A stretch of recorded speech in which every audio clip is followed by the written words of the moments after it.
It's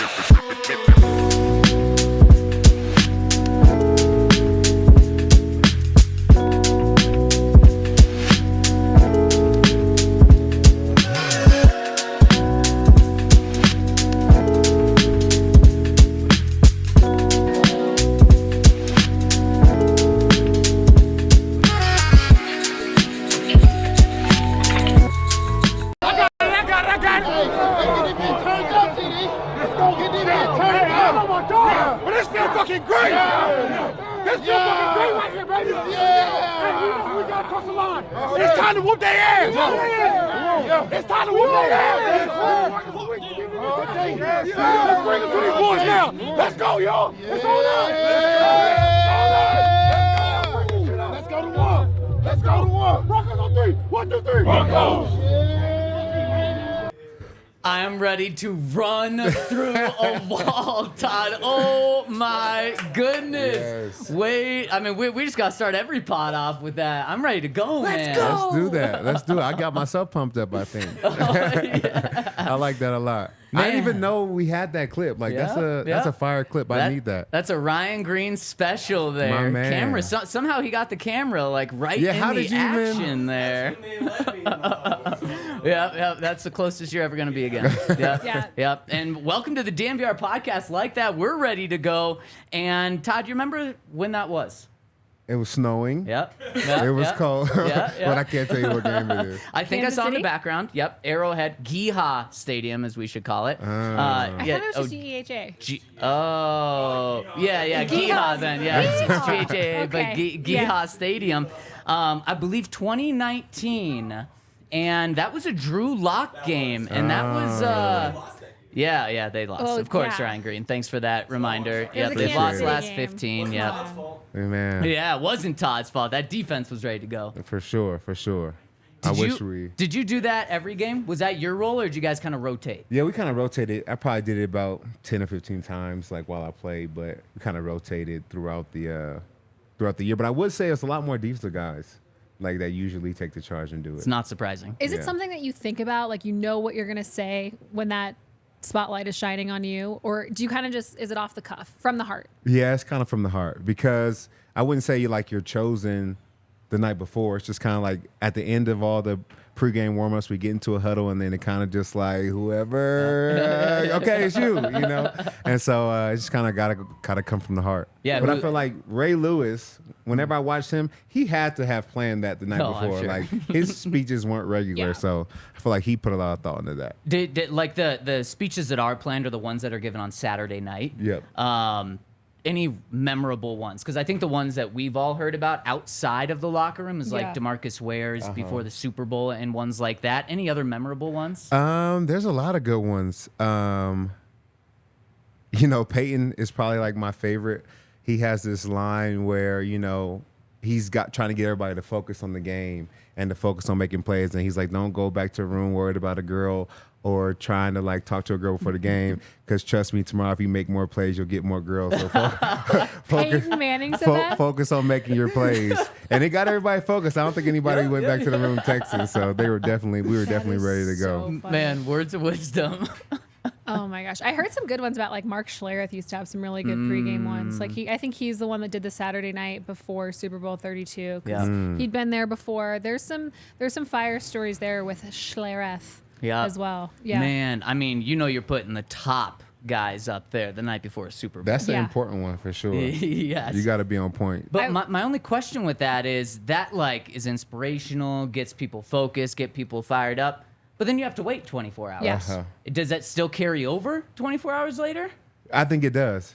Yeah, because you think about it, you're kind of replaying it. I think it's harder to sleep when you get a good like inspirational message because then you're ready to play. But I think it does carry over to the next day. Do you think maybe like highlights would just work? Like before the Super Bowl, do you just put on your highlights from the season and then maybe coach just says something as simple as like, was all that for nothing? And everybody like walks away. You know what I mean? Alexis, this is a good idea. Am I? Okay. I'm just throwing things out there. Sean, if you're listening, can for you this use year. that? For this year. Yep. When we go 17-0 and yeah, I think so. Ooh, 17-0. Okay, I like that. 17-0. I We're like playing. it. Yeah, in the Super Bowl. Sean, call me if you need some help. Damn, Don't that's worry. pretty. I mean, I'm not sleeping tonight after listening to Todd for 30 I know, seconds there. seriously. I'm ready to go. That is just so cool. Love that video from Ryan Green.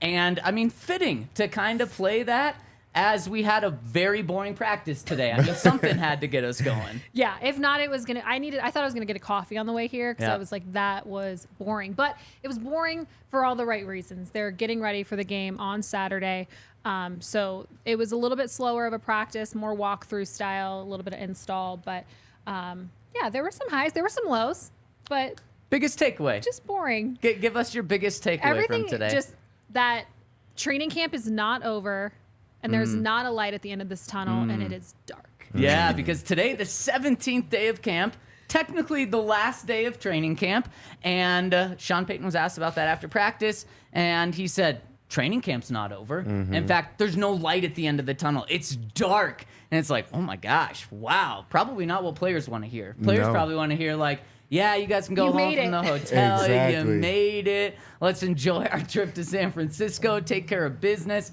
Yeah, not with Sean Payton. No, he said, keep your head down. We're still working. So Yeah. come ready to work tomorrow. We were talking, and I think we put it best. It was boring, but it wasn't bad. I think it was boring because they're getting ready for this game. And I think had there been a lot of picks, then it would have been boring and bad. Yeah. And we would have a lot to talk about, but I'd much rather have a good, boring practice. Yeah, and to me, there couldn't have been any picks because Russell Wilson really had 3 true dropbacks today Yeah. before they started more of the walkthrough stuff. And he was definitely sacked on 2 of them and probably sacked on another of them. And it's just, yikes, that's kind of the theme of camp so far is like, if Russell Wilson is given time, he's done some pretty good things. If not, yikes, not very good. So we didn't see much today. There's not much to talk about. Can't really fairly grade Chris Allen. Russ today. Chris Allen was back there. Chris We saw Allen him all would have over had a the sack. place. He's Yep. someone that would have had a sack. Nick Bonito would have had another sack. Chris Allen may have actually had 2 of them, Dose. in fact, and he needs a big performance for the rest of training camp in order to earn a spot here. Yeah. Let's kind of take a step back today and just talk about the biggest takeaways from training camp now that it's unofficially done. Just don't tell Sean that it's done. I say, a couple good takeaways is the depth in the secondary that we thought we had. I think we see that we do have. With Issei Bassi and a lot of other guys, I think that we have a lot of depth there. So, we want everybody to be healthy, but we do have depth in the back end. I think we'll play well. Caden Stearns and K-Jack, I think that's going to be a good down to the wire for who's going to be the true starter. So we do have that depth. Takeaway O-line, we're still up in the air. We still don't know what's going to happen. D-line looks good. They look solid. Had a couple bad plays in the first preseason game, but I think they'll shore that up. So there's a couple takeaways, I guess. Yeah, no, those are good takeaways, and I'm going to play off that and start with the secondary. Justin Simmons might be the biggest takeaway for me in training camp. Because when they took him away. Yeah, exactly. When the takeaways stopped because they took him off the field, then it was all offense. I mean, when Justin Simmons played in this camp, Russell Wilson in the passing game had no success. It was only interceptions, no touchdowns. Literally, only interceptions, no touchdowns. When Justin Simmons hurt his groin and has not practiced in pretty much the past 2 weeks, it's been only touchdowns and no interceptions. And that's not an exaggeration. Yep. When Justin was on the field, no touchdowns, only picks. When Justin wasn't on the field, only touchdowns, no interceptions from Russell Wilson. And that is exciting and nerve-wracking at the same time. Because to me, Justin Simmons was playing his best ball the first week of training camp. Like, best ball I've ever seen. He's already a Pro Bowler, an all-pro type of player. So I absolutely think he can be the best safety in the NFL, maybe get 10 interceptions this year. But he might be that crucial to the Broncos defense where they need him. And yesterday, Vance Joseph was asked if Justin Simmons is going to be ready to go week 1. And Vance said, I'm no doctor, but I'm hopeful. Now, I don't think That Vance... wasn't a yes. Yeah, exactly. It wasn't a yes. And when you're dealing with groins, you never really know how it's going to be. And Yeah. Todd, you've actually dealt with a groin injury before. Yeah. Is that fair to say? You never know exactly what the process is like? Yeah, I would say that's true. It's just a time thing, man. I think that's the best thing that you can do. I mean, they're going to ice and stim you to death in the training room, but you never really know how it's going to go until you like really wrap it up and go out there and play. So I feel like he'll be ready. That's a couple weeks away even still. Yeah. I don't see a reason why he shouldn't be out there on the field and running at full speed. So hopefully they're just doing everything they can to get him at 100% and Yeah. at 95. And I think the good news is that week 1, Justin Simmons will be in a Broncos jersey and not a Raiders jersey. So at the end of the day, the fact that, obviously Russell Wilson in this offense hasn't had as much success with him on the field, he's not a guy that they're going up against. I'm not that concerned because I personally don't believe there's a better safety in the league. Yeah, and then also, let's say they don't have Justin for the first couple weeks. If you're ever not going to have him going up against Jimmy Garoppolo and the Raiders, maybe without Josh Jacobs as it looks right now, Yeah. it's probably okay. You should be okay with still very good secondary depth. And then the next week, you're playing Sam Howell and the Washington Commanders. You should be able to be okay without Justin Simmons. Then the following week, that's Tyreek Hill and Tua. Hopefully Justin's good by then. But I mean, the initial diagnosis on Justin was that he was going to be fine. We haven't heard of any setbacks. It's just like, okay, he's been out for 2 weeks now. We'd like to see him on the field soon. Yeah. But Todd, as you said, Justin, of any player on the field, maybe even including Pat Surtain, Justin's the one where you feel most comfortable For sure. with him just missing the rest of training camp and then him being fine come week 1. I think so. Like Mike McGlinchey, I would like to see back. I would like to see him practicing and making sure that he's going to be all right through the season. But Justin Simmons, not worried about no matter what, he's going to have a great year. He's Mr. Reliable. I think he does it all. He's a great safety. Like you said, the best in the league. So he's fine. Yeah, he's fine. The offensive line, not fine. Not fine. And this is the biggest surprise to me in the worst way. It's a bad surprise. Yeah. It's one of those coal in the stocking sort of things for the Broncos. Is they just went out. It's like the parents going out and spending tons of money on their kids' gifts, and then they're just all gone come Christmas. It's all coal. 'Cause that's what the Broncos did. They went and spent tons of money on their offensive line, and the results and payback have been really bad so far. Or Nick Bonino, Jonathan Cooper, Randy Gregory, Frank Clark are just that good. I think the pass rushers are good. I don't think they're that good. I was going to say the pass rush was actually one of my takeaways. Yeah, absolutely. Because given the fact heading into training camp 2023, that was a really big question mark. Hey, this team doesn't have Bradley Chubb anymore. Is Randy Gregory going to be able to stay healthy? All of these things are still up in the air, obviously, with some of these guys. But right now, from what we've seen, I think this pass rush has a really nice rotation going. And I think they're going to be able to have a really huge impact throughout this entire season if all of them can really stay healthy. So, I mean, I get what you're saying in terms of the offensive line, because the number of times, even just today, the number of times that Russell Wilson was sacked, the number of times he's probably been sacked throughout this training camp. Then when you think back to last year, he was sacked 55 times. Like you just don't want to see it again, given the fact that keeping Russ healthy is key for this team's success this entire season, because no offense, I don't want to see Jarrett Stidham ever. But I chose, you know what I mean? Instead? Ben looked pretty good the other day. I'd rather, as of now, Ben over Jarrett. But Russell Wilson needs to be healthy, and the fact that this offensive line is still a huge question mark at this point, and camp being over or not over, whatever, is concerning to say the absolute least. And I will probably be ranting on this entire podcast. Because it's funny because, I know our guys are good. Yeah. But we have just seen them kind of tear up the offensive line the entire training camp. Ooh, we're going to be really good this year. Yeah. But then they play the Cardinals, and I'm like, oh, their outside linebackers must be pretty good too. I'm trying to balance it out and really take away keys from it, whether it's really the offensive line or our guys. I think our guys are phenomenal, but I know that we are struggling. And I think it's also the price tags, right? When you think of the price tags for McGlinchey and for Ben Powers, I feel like that price tag comes with an expectation. Yeah. And the fact that so far we haven't seen them living up to their price tag is a huge bummer. But obviously Mike being hurt, we'll see. But I also expected a little bit more from my guy Garrett, and he's coming back.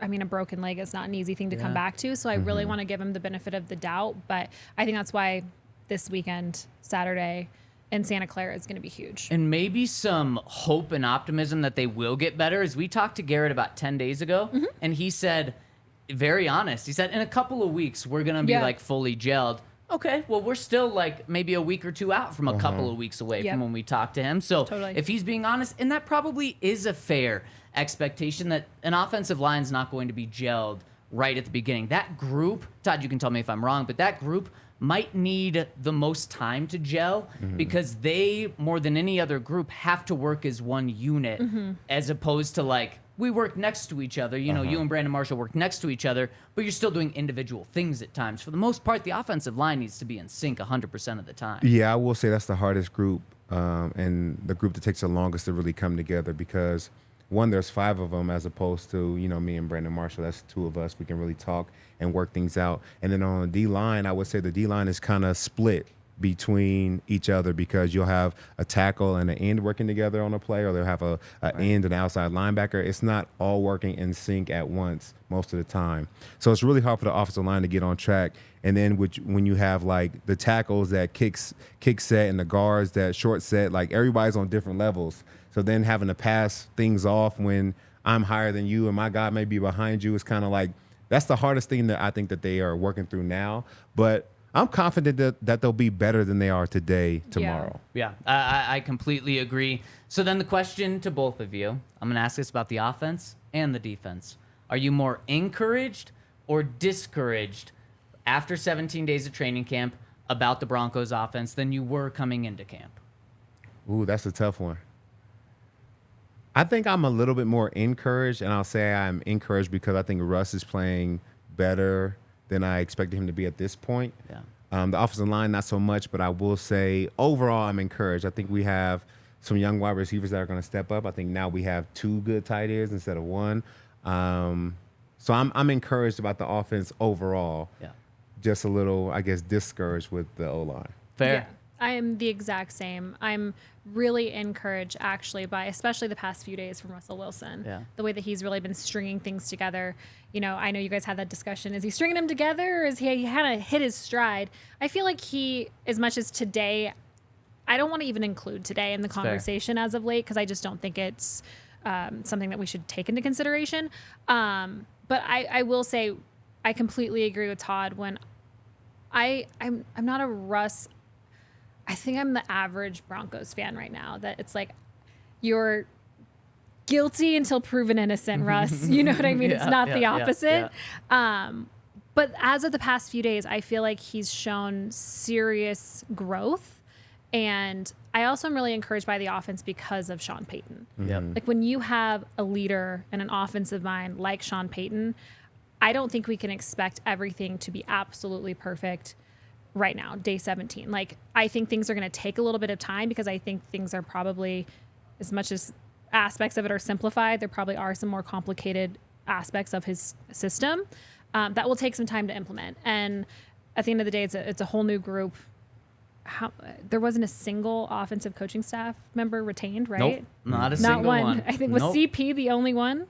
Yeah, and like and a strength coach and Marcus Dixon on defense, and then Corey on the strength staff. So it's like the fact that this is an all new offensive staff. Like I just think things take time, and I'm encouraged by how they look right now, heading into the second preseason game, minus the O-line. and Todd said this a couple of times, and it's a really good point. Is we haven't seen Sean Payton do Sean Payton things in the games yet. And he's starting to show a little bit in practice of how he's going to put players in position to win. Instead, they've just been doing a lot of fundamental stuff, a lot of installing things. And I think that's going to be just a massive boost. And on top of that, this offensive line, deservedly so, has got a lot of heat for their pass blocking. They really should be really good in the run game in terms of run blocking. And I think that's what Sean Payton is going to rely on big time, not just to help Russell Wilson out, but to help that offensive line out a ton. And they didn't just go out to get Samaje Perine to have him be a guy that plays 4 snaps a game. No, they want him and Javonte to be a dangerous 1-2 punch. And I just think that that's going to help the offensive line a ton. Is in obvious pass situations, they might run the ball. And just to help that offensive line because we've just seen so much pressure off the edge. So I agree with both of you. I'm more encouraged And the main reason, because of Russell Wilson and because it really does seem like he's picking it up. And now I'm comfortable saying I'm willing to wash away that first week that he had that was bad because he's put 2 weeks of good football together. Now, I think just like every Broncos fan, like you said, Alexis, what they need to see it in a game. They're done hearing about us talk about it and then see Russ go out and have a 3-and-out and look just like last year's Broncos team and need a fourth series against second and third stringers to do it. Russ needs to go out and put together a scoring drive on that first drive. And we're going to talk about that a little bit later. But the defensive side, are you more encouraged or discouraged? And I want to get your answer after I tell you about our friends over at Game Time, because Game Time is coming up. Football season's coming up. Broncos, Raiders, you're going to want to be in the house for that game. It's going to be awesome to see the Broncos beat Josh McDaniels for the first time. It's going to be awesome to see the Broncos beat the Raiders for the first time in 4 years. Maybe Josh Jacobs won't be there, which would be good news for the Broncos. And you can get $20 off your Broncos ticket over at Game Time if it's the first time you've used Game Time by using the code DNVR. So go to the App Store, download the Game Time app, and use that code DNVR to get $20 off the Raiders game or any event that you want to go to for the first time over at Game Time. And with your Game Time, you definitely need to have some Breckenridge bourbon brought to you by our friends at Breckenridge Distillery. It's the official bourbon of the Denver Broncos contest, the battle between Ed McCaffrey and Alfred Williams. I was talking with Alfred Williams today. He loves his bourbon. He feels like his is the best. So Of course he you does. guys go out there and see who's right. You can enter to win different prizes, whether it's Broncos gear or Breckenridge Distillery gear. You can even win 2 tickets to the Breckenridge Bourbon Whiskey Suite. Say that 3 times fast. For the Broncos versus Chargers game, December 31st. I think it's going to be a phenomenal game. We'll be covering that before and after the game, so make sure you tune in to us. But go check out our friends at BreckenridgeDistillery.com. Do I have a read today? Do you want one? I mean, We can I was plug you just, in later for I know I saw the script come through and I was like, okay, this must mean I have a read. Yeah, this is like the 2-minute offense. Yep. I mean, we're no huddle. We're just going. Yeah, We don't okay, get we're to just talk going. about the Yep. game plan before. Okay, you're just going And, to tell me. I'm just going to rapid fire pull it whoever up on my picks it phone. up, exactly. Okay. Yeah, I mean, let's see how we do under pressure. Yeah, and that's funny because we've been doing that because there's been times where I've been ready and then I'm like, all right, come on, let's, You're like, let's close do it out. And I don't think the listeners have even noticed. No, we've been Just rolling. picking up and going. See, we can get chemistry quick. Yeah. That gives hope for the Broncos offense. Yeah. And their defense, chemistry pretty much the same. Even Yeah. though there's a new guy leading it with Vance Joseph. By the way, I don't think we've mentioned this. Vance has done a really cool thing for the players. It's pretty much the same system, but the biggest thing that's changed would have been the terminology. But Vance said, okay, most of you guys are the same from last year. Me, Zach Allen, a couple of new guys. But for the most part, you guys are the same group as you were last year. So I'm not going to force my terminology on you. I'm going to learn your terminology, So cool. which is really cool. To me, that just shows really good coaching right there. He's the one that's doing the extra work instead of saying, nope, it's my way or the highway. All of you guys have to learn the new things. Is that common in the NFL, Todd? Heck no, I've never heard of that. I've never heard of that over my career. You know, I think there's a certain confidence, arrogance that you have to be a successful coach. Yeah. So for him to come in here and I guess humble himself to learn the terminology from a previous defensive coordinator and something that works for your guys, my hat's off to him because that's not something that guys do. Like, that is not common in the NFL. Most coordinators and coaches feel like they have all the answers. They know all the keys, and then if you want to succeed, you have to follow their every word or thought. So for him to do that, that's huge. Can you put into perspective just how difficult it is when switching terminology? For the average, I mean, like, I have no idea. I have no idea how many plays are in that playbook. Yeah. But, like, how hard is it, say, if Vance Joseph came in and wanted to implement everything, all of his terminology, how hard would that have been for this group? You know, it's tough. It just takes a lot of time that is unnecessary time, you know, trying to learn that language or that new language. And really, a lot of football is football. And cover 3, we may have certain checks, but instead of having to take extra practice time in the end to walk through it and discuss, you know, what we call a 2-man stack in cover 1, whether we're banjo with, tango with, or, you know, you have all these different languages that mean the same thing. for 11 players not to have to learn it and one coach too, that saves so much time, and it allows them to just pick up where they left off so they can be their best. Yeah, no learning curve this year for the Broncos defense, No. which is scary. Yeah, no excuses then. So after watching practice, 17 days, you more encouraged or discouraged about this Broncos defense than you were 17 practices ago? Yeah, I'm very much encouraged, just given the fact I was never discouraged about this defense. I know the pass rush, like I mentioned, was kind of that one area that I was like, oh, maybe we'll see what's going on there. Given the fact that these guys have played so well throughout camp, I'm not concerned whatsoever. I think our secondary is going to just be absolutely filthy. Yeah. Filthy. Like, dare I say, number one in the league. Like, hands down. At least top two in my mind. I don't think it's that crazy to say. They have the number one cornerback in the They NFL do. and the number one safety in the NFL. Yeah. So I'm worried about the other safety position right now, just with injuries. I know Caden wasn't out there today.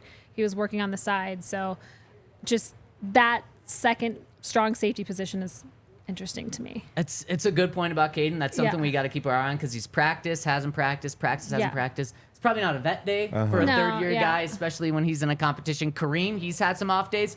Definitely vet days, and he definitely deserves them. But I'm not concerned about that other safety spot. Okay. Because I think the combination of those two is going to be pretty darn good, actually. And I think the floor, just because there's two guys, is pretty high. So I'm not worried about it. Does Kareem Jackson hands down make this team?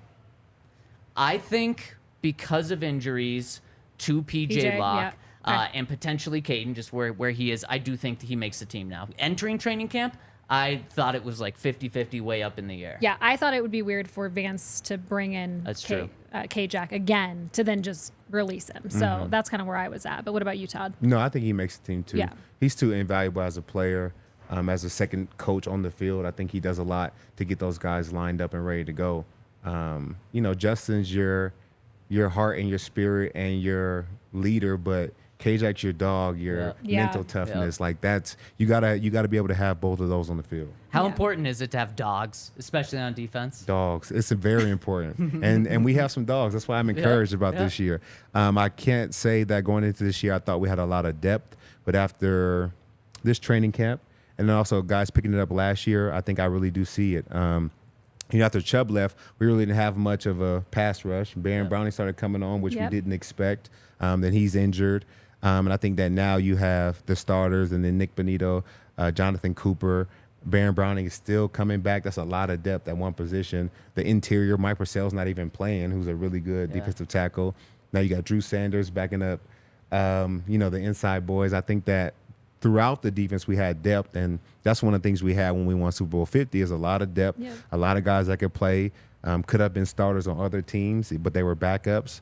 And that's going to be great for them, because knock on wood, nobody goes down, but we have people to step in and play really prominent roles. And what is your definition of a dog? I always like to hear this from people. Yeah, I think it's just a mentality. It's a mentality you have, like, a dog is somebody that if you're getting into a bar fight, you want them on your team. Or if you see them in a dark alley, you probably don't want to go their way. Like, a dog when you see one, and it's hard to put like a description on it, but it's somebody who's just relentless, that's ready to take somebody's head off need be, and willing to go to war with you. Who was like the doggiest of dogs that you've played with? Ooh, I had a lot of dogs on my team. Dog. Wolf was a dog. Top dog. I had some underdogs. Shout out to Chris Harris.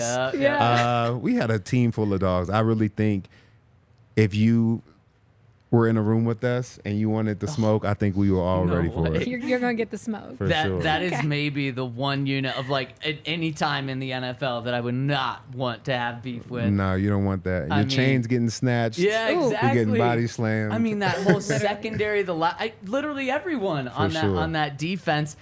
When I think of dog, now Todd knows better than I just think of someone I don't want to F with. Like, if I do something, they're not just going to brush it off. Exactly. And, man, that Super Bowl 50 defense, insane. Who do we think is the top dog right now on this Broncos defense? Because, like, Derek Wolfe, obviously, if you're going to talk about that one. Yep. But this one. I mean, as long as Kareem's on the team, and I do think he makes like the team. that. I do think that he is The smallest that dog is the top dog. Yeah, Yes. exactly. He's the The way dog. he plays, the mentality he brings. I think another guy that's kind of right up there is Randy Gregory. Yes, Yes, for yeah. sure. I mean, just last year, the last time we talked to him before today, we talked to him after practice today. The last time we talked to him was when he got kicked out of a game at the end. Well, I guess the game was over, but he got suspended and then fined for punching a guy after a game. And he wouldn't talk to media after the game. And he just kept saying, nope, not going to talk, not going to talk. Yeah. And then as he's walking away from the media, he says, you want to know if I punched him? Yeah, I punched him right in the mouth. Exactly. I Dog. mean, exactly. That's the I mentality. love For Randy sure. Gregory. That He guy is plays huge. That's huge. one guy you do not want to mess with. Yeah, he plays like Tasmanian Devil too. Just Yeah. I love him. Yeah, big Randy Gregory fan. So we're all more encouraged about the offense And the defense. The defense. So let's talk about Russ. I thought you were gonna say and special teams. Okay, Oh. yeah, special teams. I'm a little man. discouraged Yeah. actually. I think our kick and punt returners, I think they're going to be fine. I think that's all. I'm a little nervous about the kicking game, personally. I mean, no, we you can't can't talk be. about today specifically. I don't think we Yeah, can't. you can. Can we? Yeah, sure. He missed. Yeah. He missed a pretty. Yeah. How far out was that? I think it was a solid. It was 50 exactly. Oh, okay. Well, No, you gotta make 50. You got to make Yeah. it You 50, gotta 50 make in 50. practice, right? Yeah. Like Yeah. for sure. So In the Mile High I'm a little. City, Yeah. Yeah. I'm thinking of Brandon McManus right now, Oh, but yep. that is all I'll say about that. Yeah, no, I completely agree. How can you not be concerned? The Yeah. Broncos cut one of the best kickers in their history, and then they got into a kicking battle that ended in 1 for 4 in the past game that they played in. Yeah. And now you're going with the guy that went 1 for 6 on extra points. So he's very talented. He's got a leg for days. I mean, I think he could have made a 70-yarder earlier this week in practice. Yeah. But until you see him do it in a game, and we still haven't, 0 for 1 right now in terms of seeing him be consistent in a game, you got to be nervous. Very nervous. And speaking of B-Mac, I think if the Broncos ever wanted B-Mac back, I think they would have to give him $50 bajillion and like part ownership of the team. Yeah. Like, I know B-Mac, he's not coming back for anything less than like the highest paid kicker of all time. Well, and you talked about it yesterday. Just that's natural for any player to feel, Yeah. right? You felt Yeah. that way of like, you guys did me dirty last year. Exactly. If you want me back, you got to show me maybe a little extra love. Exactly. And I know Show B-Mac me the not, money. Yeah, exactly. I know B-Mac not as well as you, and even from what I know about him, yes, they would have to make him the highest paid kicker in the league. Without a doubt. Without a That's doubt. so funny. So how encouraged are we about Russ? We all talked about it. We're encouraged with what we've seen, but just how encouraged? Do we think that Russell Wilson can be a Pro Bowler, back to his Pro Bowl form this year? And let me remind you, because last year was really bad. So you think about last year, you're like, no, of course not. His first 10 years in the NFL when he was with the Seattle Seahawks, he went to the Pro Bowl 9 times. Yeah. So this is the thing, even if we include last year, he's been to the Pro Bowl 9 of 11 years in the NFL. So it's not crazy. Fans are probably like, you got to be kidding me. Don't even ask that. It's not crazy to ask the question. Do you think he could be there this year? It's so funny when you were saying like just how encouraged. I was like, how encouraged are you? Is what kept running through my head, so I was giggling. I think this doesn't necessarily depend on Russell Wilson's play as much as I wish it did, because I think Russ is going to have a bounce back season. I don't think he would string 2 of those years together in a row. I don't think Sean Payton will allow it to happen. I think there's plenty of other things going on in that building that have changed culture-wise, where I think he's all business right now, and I don't think he's nearly as distracted as he was last year with the big change. I think he's locked in, and I think he's going to have a good year. If, I hinted at this earlier, if this offensive line can protect him. I think his personal success and those accolades will depend on if his offensive line can get their shit together. Yeah. I mean, he led the league in sacks last year with 55. Now, Yeah. some of that was on him, but also it pointed to the offensive line. And so It's far, we been a haven't seen problem. that big of an improvement at all. Yeah. I think that he's going to have a good year. I think that some of the things I've seen in practice that didn't necessarily have to do with the O-line, a couple overthrows, couple throws I didn't love, interceptions. I say alternate. Can we do There Pro we Bowl go. Sure, alternate? let's Yeah. do it. I think he can have an alternate caliber year, which is still a really phenomenal year. Yep. I just feel like he's still working back. He's still getting back to himself. I don't feel like he's all the way there yet, but I do feel like he's on a path back. But is that just because we're 17 days in training camp? Or is that because there's something fundamentally wrong or off with his game that he has not addressed? That's a good question. I think that he can get his game back. I don't think it's so far gone that that's the problem. I think it takes a little bit of time in the Sean Payton offense, and I haven't seen him scramble as much as I would like either. And I think that plays a big part of his game because sitting in the pocket is not what he's going to do, but his ability to make plays, and it seems like almost when he's making plays on the run, he has his best throws. He doesn't miss guys when he's out of the pocket making plays. It's more so sitting in the pocket, overthrowing Marvin Mims, those kind of plays. Yeah. Seems like Marvin Mims might be a big part of this for him. Yeah. And we're going to be seeing Marvin this week, and we'll get to that in a second. But, Todd, you point on a lot of things that Sean actually talked about today. Let's hear from Sean talking about what he's been most impressed with and the most improvement that he's seen from Russell Wilson from day 1 to day 17 of training camp. Man, his movement skills have been impressive. So his off-schedule plays, every practice, you see an example, 1 or 2, and it really forces the receivers then to get in concert. If you're not open in the initial route progression and the pocket moves one way, you got to move with it. His location's been really good. I think the last week and a half, 2 weeks have been really impressive. Man, his movements. And to think that last year, one of the things that Nathaniel Hackett wanted to do was keep Russell Wilson in the pocket and have him be a pocket passer. Blasphemy. It just blows your mind again, especially hearing Sean say that. Like, that's when he's at his best, is when he's moving, and those are impressive. And that's what Sean's going to allow him to do, is get back to old Russell Wilson. Old Russell Wilson is a Pro Bowler, but Todd, I think you nailed it. An alternate for the Pro Bowl, especially. So I've got some numbers. Here are the numbers for the 6 Pro Bowl quarterbacks that made it before the alternates got in last year. And this is AFC, NFC. 32 passing touchdowns, 8 interceptions, 5 rushing touchdowns, and 4,400 passing yards. Not too bad. Yeah. But in the AFC, you have Mahomes, Burrow, and Josh Allen. They went 37 passing touchdowns, 13 interceptions, 5 rushing touchdowns, and 4,700 yards. So we're talking about over 40 touchdowns, 4,400 passing yards. Russ has never had 4,400 passing yards. Those are now 13 interceptions.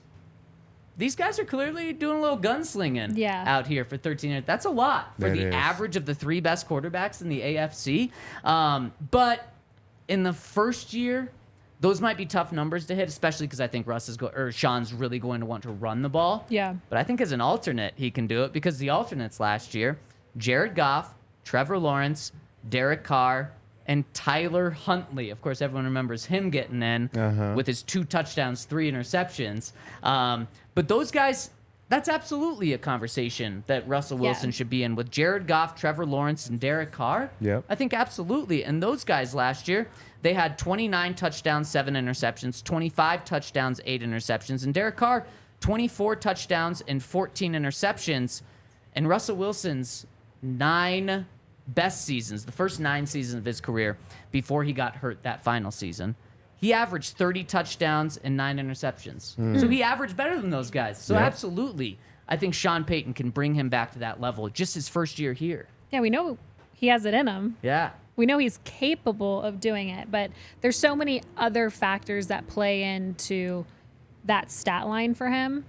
It's receivers, it's health, it's depth, it's offensive line, it's running back. It all plays into how successful he's going to be as an individual and whether or not he's going to make that Pro Bowl. So, I mean, I think he's highly capable. Now that you read those numbers off, though, the alternate seems like the way to go. Yeah, a little bit more likely, I guess. And you wouldn't believe what we saw out at Broncos training camp today after practice was over. Crazy. Let's just say Sean Payton may need to check out Shady Rays to get a pair of sunglasses because we saw him wearing some sunglasses Briefly. after practice. We're going to show you after I tell you about our friends over at Shady Rays. And if you want 2 or more pairs of Shady Rays for 50% off, make sure to use that code DNVR. It's going to get you 50% off of 2 or more pairs of polarized sunglasses over with our friends at Shady Rays. That's code DNVR over at shadyrays.com. They have over 250,000 5-star reviews, so make sure to check them out. shadyrays.com, code DNVR. Someone want to tell us about our friends over at... Is it Saturday Neon? It is Bet365. It's Bet365. Damn. See, I'm not in the right place. Hold on. I can tell you about Bet365. You tell us. It's You okay. tell us. Bet365 is the place I found to it. go to. And if you want to, you I ready? got it. I can just take it. Just finish it. And Thanks. if you use the code DNVR365, you are going to get a great deal. You just bet $1 and you're going to win $200 in bonus bets. It's $1 to get that deal. So make sure to check out our friends over at Bet365 where they've got live in-game betting. We're going to be doing some of that come the season. Broncos get down to the Raiders. Hopefully that doesn't happen. Pounce on that. They have over 80 million users worldwide, and they have over 780,000 events that you can bet live on. Bet365's got it all, and they're a proud partner of the Colorado Rockies. So make sure to check them out and they're offering deals every single day. I feel like every time I open the app, they're offering new bonuses for the Broncos. So check them out over at Bet365. And if you have a gambling problem, text 1-800-GAMBLER. That's 1-800-GAMBLER. Must be 21 and older, physically located in Colorado, and please gamble responsibly. If your name is Phil Mickelson, please write that number down. Oh, my goodness. I also want to Seriously. point out how bad of a middle linebacker I'd be. Do you see the reaction time? Trash. Trash. Well, what were you telling us about reaction time? It's not necessarily that you have to go right away. Yeah. It's Take a about- breath, right? You can take a breath Yeah. before you make the play. I tried to take a breath and I Didn't still work? still didn't make Dang. the play. I gave us credit for how well we were doing in the 2-minute offense. I know. No, now we got to give the No. O-lineman some I know. slack, man. Now I look like the Seriously. Broncos That offense after the cohesiveness is second week. just- Yeah. So I said that we would pull up a picture of Sean Payton, and I just sent it to Kale in our Slack right now. So he's going to pull that up. But Russell Wilson, after practice, Kay Adams was out at practice. So make sure to Hey, check Kay. out. Exactly. Make sure to check out her show where she interviewed, I think, everyone. And she interviewed Sean Payton. And after her interview, she had Sean Payton put on a Gilligan hat and sunglasses to troll himself. Not all heroes wear capes. Okay. Not all heroes. It looks like he's headed to put some flowers in his yard. It really does. A little bit of gardener there. Uh-huh. Yeah. Yeah. And did you see, speaking of Gilligan hats and sunglasses, did you see Garrett Wilson yesterday? Nope. Or no, not yesterday. This past weekend. Yeah. In their first the preseason sideline? game. Yeah, I Yep, saw yep, that. yep. Really? He was doing a in-game interview Yep. on the sideline, Check. wearing a Gilligan hat, Check. wearing sunglasses. Check. And was there anything? No, I think No that was all jersey. three. No jersey. Yep, no jersey. Yeah. Exactly. So he checked all 4 of Sean Payton's boxes of what he doesn't want to see.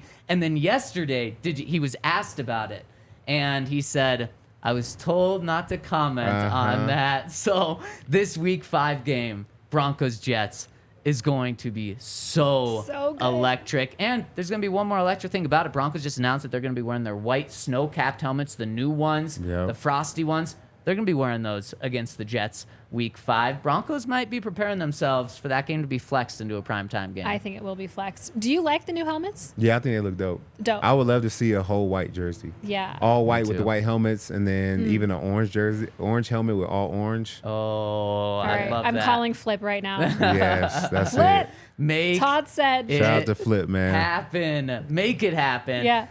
Okay, so we surprised Todd.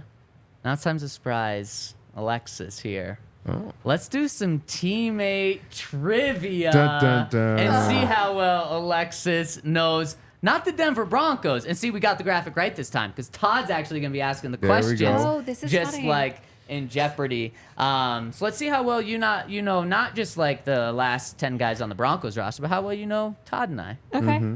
Yeah, as long as I don't have to be back of the roster, Alexis, then I'm good. No. That's Hank's job. I Miss you, don't Hank. I know expect you're listening. anyone to know that but Hank. Oh, Hank's listening. Oh, He's yeah. chiming in. He's Fire. like- Shout out to Hank, man. Hank is just like hot in the comment section He too. is, He's he like is. rapid fire.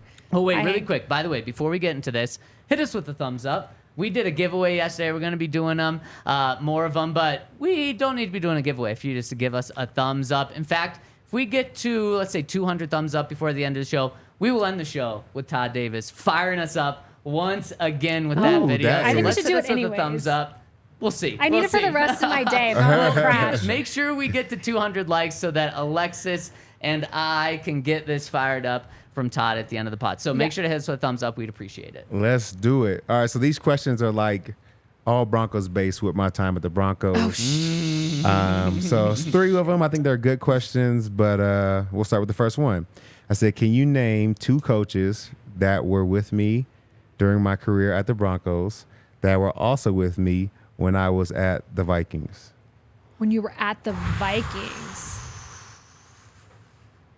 Are you're playing this with me? No, this is you. Oh, I'll help you. This is a tough one. This is a very tough times at the Vikings too. I think I've got an idea. Doesn't have to be defense, right? Nope. Yep. That's Just a little hint quarterbacks. there. Just coaches that were with him.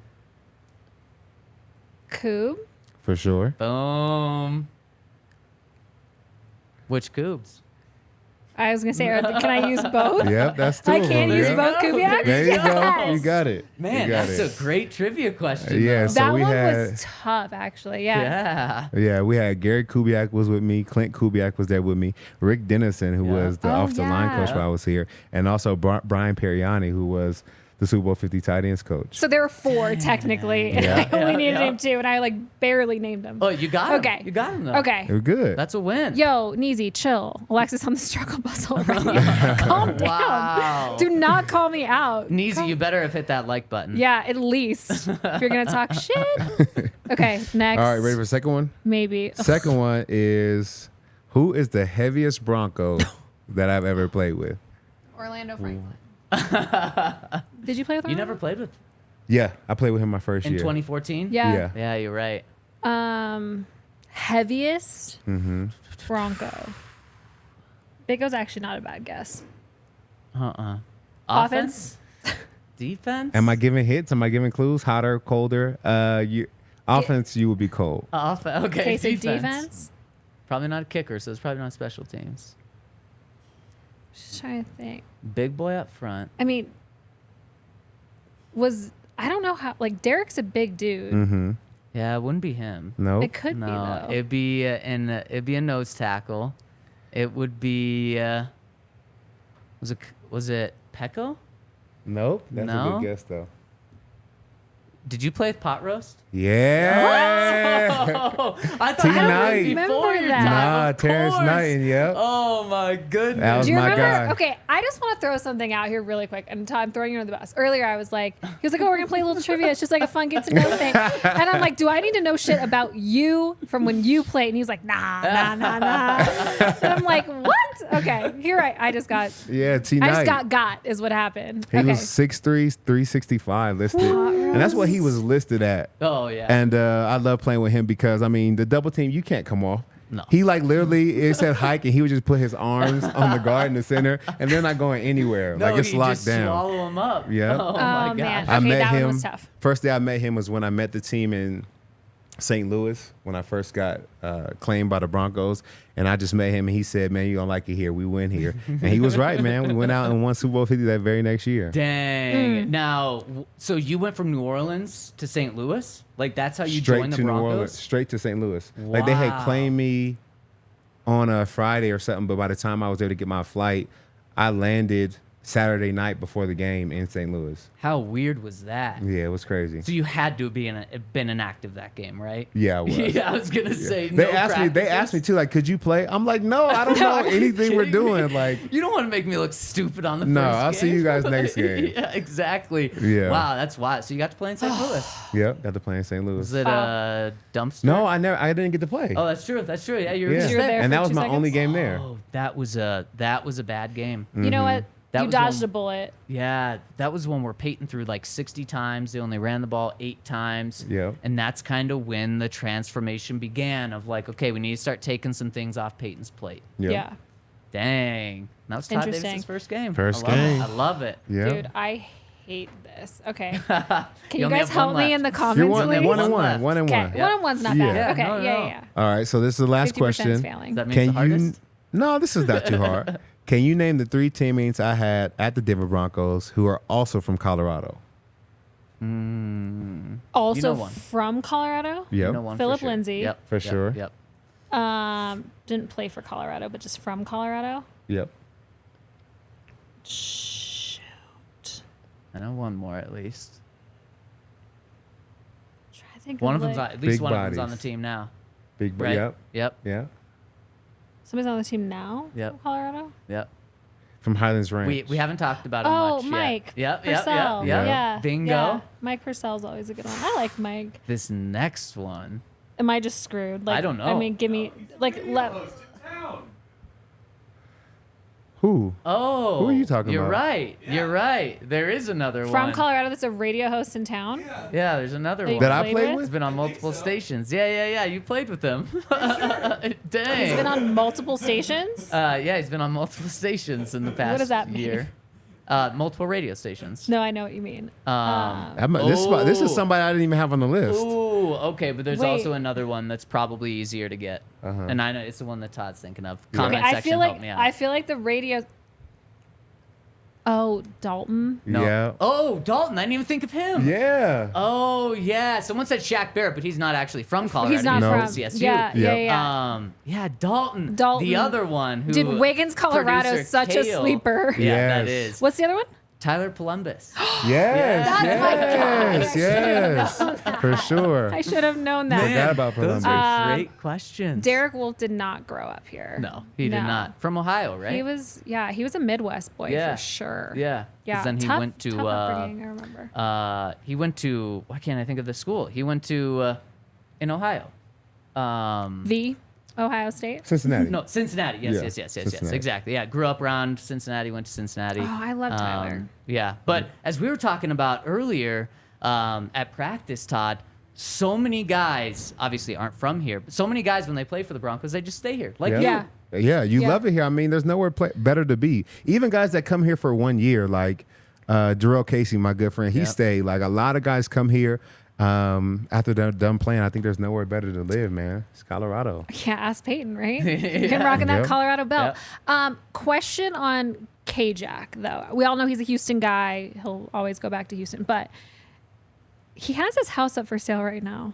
Whoa. Not like I'm creeping the real estate market, but I was told out at camp today that he has his house up for sale, and it was Orlando Franklin's old house. Yep. Oh right. So apparently Orlando's old dream home. But anyways, that's not Yep, the point. yep. What does that? Should we read into that, or is it like, oh, maybe he's downsizing because his family is not always here, and you know what I mean? Like, how should I take that? Ooh, that's a tough one. I would say that he's probably downsizing, especially since he kind of had his long stint here. Yeah. And if he plays another year, this will probably be his last. Yeah. So I don't think he wants to hold on to a property for much longer, knowing that this is probably his last year And here. those interest rates, y'all. Yeah. He's probably like, screw it. I'm just gonna move to the St. Paul collection for a year and Yeah. like Yep. commute. But yeah, okay. I didn't Good know what to do. inside I was info. like, I know, isn't that random? Yeah, Somebody yeah. told me that out there today, and I was like, wait, what?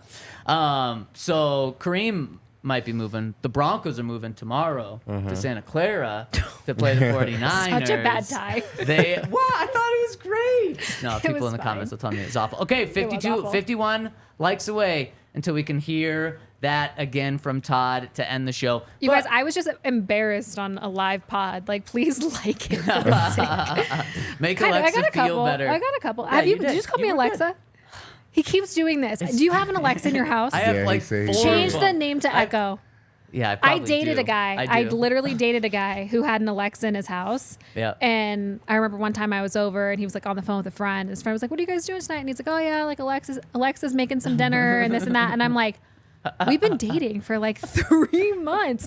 The very next day I come in and he's like, "Hey Echo, play some music." He's like, "I'm really sorry." Smart. So I mean, I need to. Please I need change to. I've it. been really We good spend way except too for much time today. I've together been at this really point. bad today. this has been Said awful. a couple of times. Yeah, I know. yeah. I'm embarrassed. It's okay. Give me some likes for that, please. What do Come we on. need? Actually, let's hear from Sean Payton because he was, speaking of embarrassed, he was embarrassed last week when the Broncos lost that first preseason game. And he wasn't kidding at the podium when he said, I want to win. And today he talked about just how much winning in preseason matters. It does matter. And it's a mindset, and it's, now you have to be able to get the evaluations done, but it would have been a better feeling last week, if we had won that game, and I probably would have been a little cheerier in the post-game presser. So I think it matters. Does it matter, Todd?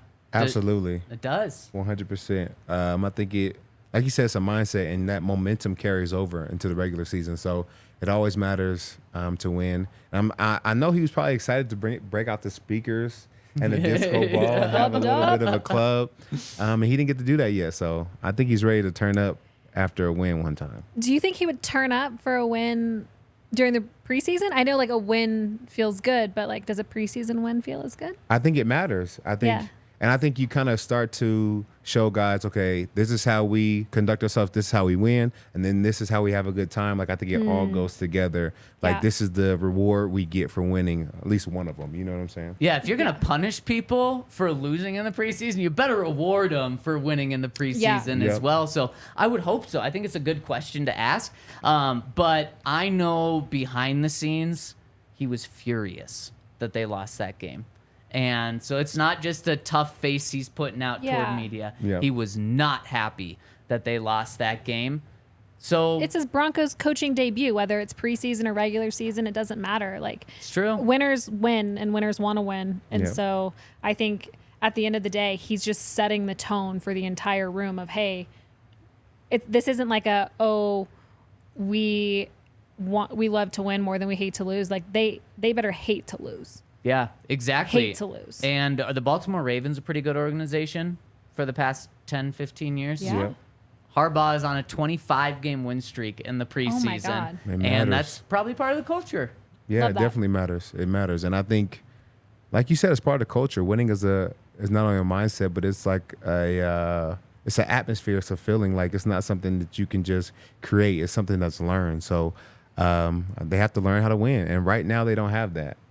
And hopefully he's teaching them that. Yeah, I was going to say, I feel like because it hasn't seemed like that historically winning ways, that culture, that Broncos winning culture that we all grew up with, we know, we love, because it seems like that's been missing around here for a while, I feel like it is even more important right now under this new regime, new ownership.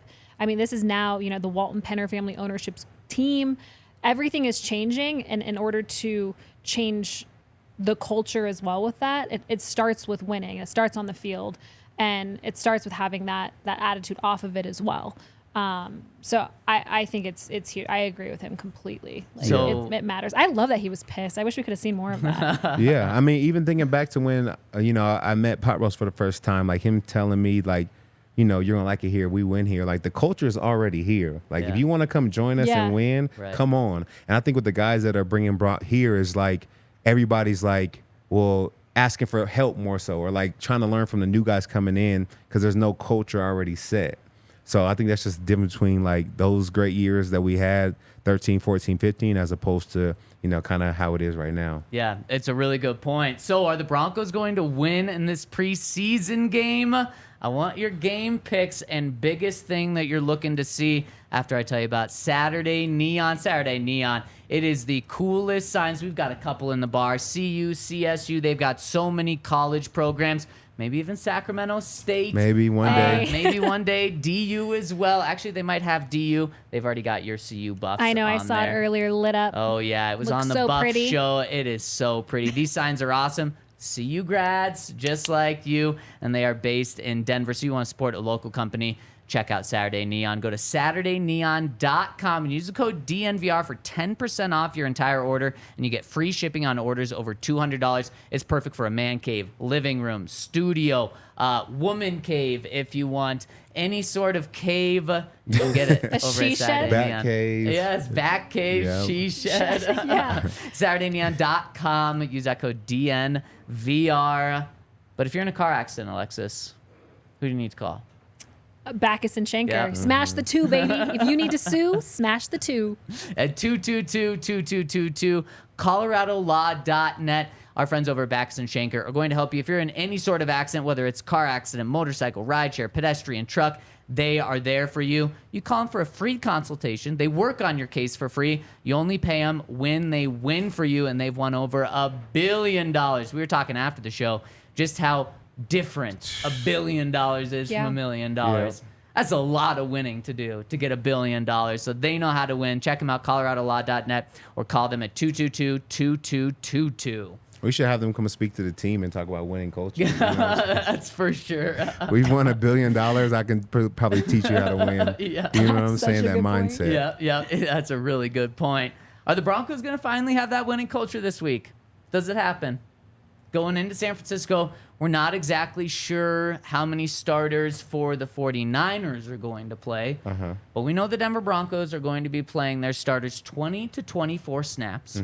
Javonte Williams is playing 10 to 12 snaps. Sean Payton wants to see Javonte get 3 to 4 carries and at least 1 catch. So Javonte is going to be out there. It's a good thing. Marvin Mims is going to play, which is a good thing. And the starters, 20 to 24, what is that? Quarter and a half? Yeah, maybe a quarter and a half. Yeah. Well, it depends. It's true. If they're good. That could be a full first half if they're not great. But I'm excited to see this group for sure. I feel like they're going to take a really big step forward this week. I feel like this is a winning week. I think Club Dub is going to travel to Santa Clara and things are going to pop off. I have a good feeling about it. What about you, Todd? I think this is a winning week. I think this has to be a winning week.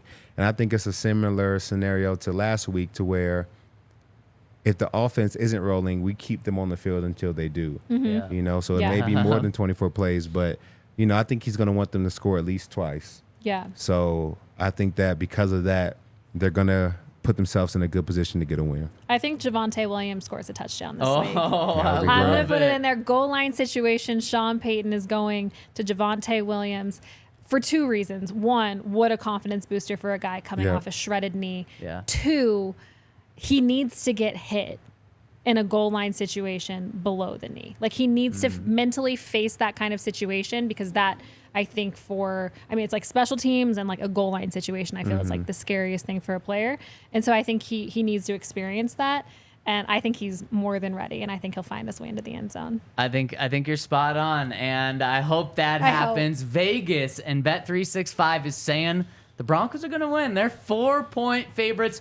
Who knows how the hell they come up with these lines for the preseason? I love that. But they've got the Broncos winning. They also had them winning last week, and that didn't happen. But I think players and coaches didn't realize how much winning in the preseason meant to Sean Payton until after last week's game. Now I think they know. Now they're like, oh, snap. Yeah, now I think they're like, okay, we want Sean to be happy, and we see how important that winning culture is. So we're going to try extra hard in this game. And I just think the Broncos are going to play their starters more than the 49ers. And the best thing to see is to see the Broncos starters play less than 24 snaps, because I think that means 2 scoring drives, and it's like 17 plays in those 2 scoring drives, and Sean's like, you guys did it. Yeah. Let's end on a high note. We got 10 points. We got 14 points. That would be best case scenario. You don't want to see him play more than 24 plays, like That's Alexis bad, said. yeah. That would be very, very bad. But I think they get the win. I think this game means something to them, whereas for the 49ers, Kyle Shanahan's there. He has the winning culture. You guys don't need to win in the preseason to know that they're going to be fine. In fact, I think, Todd, you brought up yesterday that the 49ers just start slow seemingly every year. So they don't need to win. The Broncos need to win. For sure. Yeah. And hopefully this is it. Let's go, Broncos. Yep. I just have this gut feeling like they're going to score on their opening drive. There we like go. quick, like bing, That'd be bang, incredible. boom, kind of. That's something we haven't seen. 4 or 5 plays. Yep. Haven't seen it in a long time. No, I know. something we I'm have feeling not good seen. about it. It's all right. Okay, let's hop into the super chats before we get out of here, and we need some more likes before we get out of here. We got a lot of people watching and not that many likes, so hit us with some likes so we can end this week on a high note. And let's hit a super chat here from the Blind Wordsman. DS says, question for Todd. What's it like to win a Super Bowl? I've always wanted to ask someone this. It's a great question. That is a good question. Man, it's like being on top of a mountain, like climbing Mount Everest with all of your boys and then getting to celebrate at the end. I think it's the best championship to win. I mean, it's a tough season. It's a long season, and a lot can go wrong, and you got to get lucky a couple of times to be able to get that win. And I think we did. If you look back at our season, we had a lot of games that we won, close that we maybe shouldn't have won. So by the time you get to the Super Bowl and you win it, man, it's like it's the greatest feeling in the world, man. What's the game that sticks out to you in that season where you're like, shouldn't have won that one? There's so many games that stuck out to me, and maybe so many I forget. Like going back, they said we lost to the Raiders that year. I don't remember that game at all. So maybe I can't remember. It's called a trauma. lot. Exactly. Yeah, your brain just How did we blocks that lose out. to those sorry suckers? Yeah. Yeah, but I feel like there was a lot of games, even the AFC Championship game, winning by the skin of our teeth in overtime. Like, there's definitely a lot of them. Yeah, how about the end of that game? What was it like being on the field for that 2-point conversion? Crazy, amazing, and cold. Man, that game was so cold. Really, was it? Yeah, I don't you remember that the game? weather. No. Which one? Wasn't that cold? The AFC Championship game? Against the Patriots? Yeah. That was in 15. Yeah. Yeah, wasn't it freezing? Yeah, no, it was cold that game. I was thinking of 13, and that was a beautiful game. Oh, yeah. Do you remember that one? Yep. That was like a really nice day. So let's see. The Raiders, you guys beat them in week 5. But yeah, you lost them in week 14. Crazy. Oof. Todd, you held them to 15 points. And we lost. And you lost. Dang. You only scored 12 points. Not you. The offense only scored 12 points that game. Dang. I didn't remember that. It's crazy. In those games, the defense came up big every single game. Yep. To the extent where it wasn't just like coming up with a big stop. It was like coming up with a pick 6 early in the fourth quarter to give you the lead. A fumble that then got the ball for the offense to kick a go-ahead field goal and things like that. It was the defense not just making plays, making game-changing plays. So many of them. I mean, think back to the Kansas City game that was about to go into overtime. Yep. B. Marsh makes a great hit. Rowie picks up the ball. Pick 6s at the end of games that should be going into overtime. Like you said, like you got to get lucky a couple times, and that's what happened. But that wasn't Peyton Manning. Yes, it was. Was it in that game? In week 2? Week 2. Sorry, which one were you talking about? I thought you said week 14. Week 14. No, the... That might have been Brock. I think that was I Brock. think that was Brock. Yeah. But that was shout the out to loss. Brock, man. He carried us through a lot, and he had a hell of a year that year. He really was balling. Went 5-2 as a starter. You can't beat it. Yeah, Cougs made the right decision to take him out exactly when he did. Yep. Incredible. I mean, the game that also the Browns, when they were really bad, you guys didn't go into overtime with them. Yep. And then they're driving, and then there's a turnover, which sets it up perfectly for you guys to win by field goal in overtime. I mean, so many games. It's a good season. So many games. All right, we got one more super chat in here, and we're only a couple likes away. Hit us with a like really quick. And the last comment coming in from Patra. We really appreciate the super chat. If you have anything else to say, just drop it in there, and we will make sure to hit it. But we really appreciate everyone tuning in today, tuning in throughout the week. Oh, we got one more. Uno más. But why? Says, shout out the Wizard of Osweiler. Yeah, I mean, he was just what you needed in that season. Came in, steadied the ship, went 5-2, just until Peyton was ready to go. Yeah, I mean, I think he doesn't really get credit like he should because, I mean, it's so easy for that to just blow up. Like a successful season, Hall of Fame quarterback goes down. Like that easily could have been a 2-5 start for him. You know what I'm saying? Yeah. And so for him to go out there and really, steady the ship and just make the plays he needed to make, keep us even keel on offense and really allow the defense to make the plays we needed to make, man, that was perfect for us. And if Brock would have gone 4-3, just one game worse, I think you guys would have been the 5th or 6th seed. Yeah, we wouldn't have had the first seed. Yeah, because not only would you lost the first seed, you would have lost the bye, and you would have lost the division, I think. Yep. And so much was up for grabs in that stretch. Obviously you knew how much was on the line in that final game against the Chargers week 17. Yeah. Because I think it was like, first, if you win, you get the first seed. If you lose, you're going on the road. How important was home field advantage for the playoffs? It's super important because nobody wants to go to Fox Field or No. there's so many worst places to be. I think on the road, to win on the road in the playoffs is probably one of the hardest things to do. The crowd's not on your side. You've traveled. You're a little bit jet lagged. Your legs hurt from being 40,000 feet up. You know what I'm saying? Now you got to play the most important game of your life. Like, it's much better to do it sleeping in your own bed, comfortable, wake up, roll to the stadium, whoop some tail, go back home, and have a good night.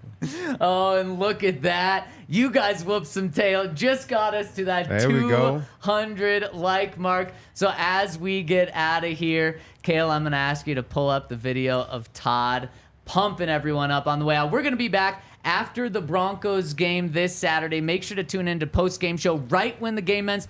Us three plus Hank are going to be here. It's going to be awesome. Let's see what the Broncos can do. And Todd, send us out. I got it. Turn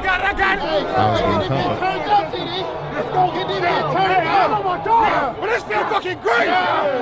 This feels fucking great right here, baby. Hey, we got to cross the line. It's time to whoop their ass. It's time to whoop their ass. Let's bring it to these boys now. Let's go, y'all. It's on us. Let's go to one. Broncos on 3. 1, 2, 3. Broncos.